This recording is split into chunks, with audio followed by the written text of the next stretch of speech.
Hello friends. आज हम सीखने वाले हैं डैनियल गोलमैन की किताब इमोशनल इंटेलिजेंस से कुछ इम्पोर्टेंट बातें जो लाइफ में हमेशा काम आती हैं।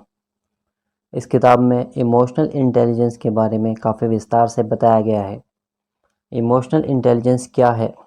अगर एक लाइन में कहूँ तो इमोशनल इंटेलिजेंस वो एबिलिटी है जिसकी मदद से हम दूसरों के इमोशन को समझ पाते हैं और उसके हिसाब से रिएक्ट कर पाते हैं। आज मैं आपको इमोशनल इंटेलिजेंट लोगों की 7 निशानियां बताने वाला हूं।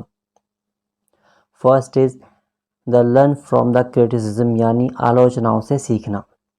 इमोशनल इंटेलिजेंट लोग आलोचनाओं से सीखते हैं। किसी को नकारात्मक आलोचना पसंद नहीं होती। इमोशनल इंटेलिजेंट लोगों को पता होता है कि अगर कोई व्यक्ति आलोचना कर रहा है तो ये मौका है सीखने का, खुद को साबित करने का। भले ही आलोचना करने वाले ने बहुत गंदे तरीके से आलोचना की हो या उसकी आलोचना बेबुनियाद हो, फिर भी हमें ये मौका देता है सामने वाले की सोच को देखने और समझने का। अगर मुझ में सच में कोई बुराई है तो मुझे उस पर काम करना चाहिए। सेकंड इज़ दे से सॉरी, यानी माफ़ी मांगना।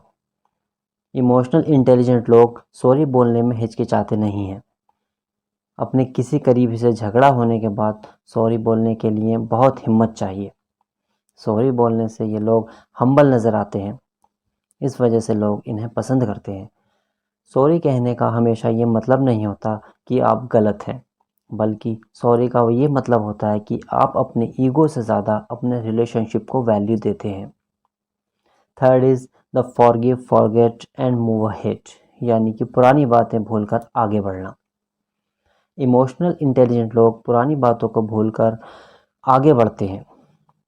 कुछ लोग पुरानी बातों को लेकर परेशान रहते हैं और बार बार उन्हें सोचते हैं। ना वो गलती करने वाले को माफ़ करते हैं और न उन बातों को भूलते हैं। इमोशनल इंटेलिजेंट लोग माफ़ करना जानते हैं और उन पुरानी बातों को भुला देते हैं, लेकिन उससे सीखे हुए अनुभव को नहीं भुलाते। वो याद रखते हैं कि ऐसा किस वजह से हुआ था और भविष्य में ऐसी गलती करने से बचते हैं। फोर्थ इज़ वादा निभाना। वादा करके तोड़ देना तो बहुत आसान है। अगर आप भी बार बार छोटे मोटे वादे तोड़ देते हो और आपको लगता है कि इससे कोई फ़र्क नहीं पड़ता, तो मैं आपको बताता हूँ इससे बहुत फ़र्क पड़ता है। क्योंकि जब आप बार बार वादा तोड़ते हैं तो ये आपकी आदत बन जाती है और फिर लोग आप पर भरोसा करना बंद कर देते हैं। Five is they show empathy. Emotional intelligent लोग दूसरे लोगों से हमदर्दी रखते हैं। किसी भी परेशानी पर उसे जज करने या उस पर लेबल लगाने के बजाय सिचुएशन को उसकी नज़र से देखते हैं।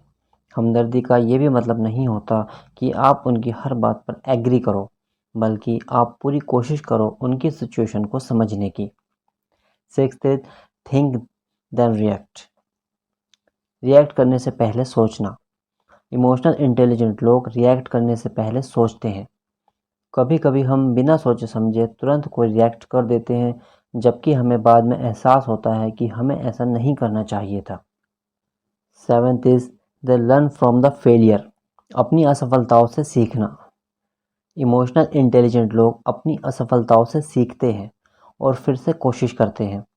हारने के बाद भी वे ये सोचते हैं कि जीतने वाले ने आखिर ऐसा क्या किया जिससे कि वह जीत गया। मुझ में ऐसी क्या कमी रह गई कि मैं हार गया। इससे हमें खुद में सुधार करने के कई रास्ते मिल जाते हैं।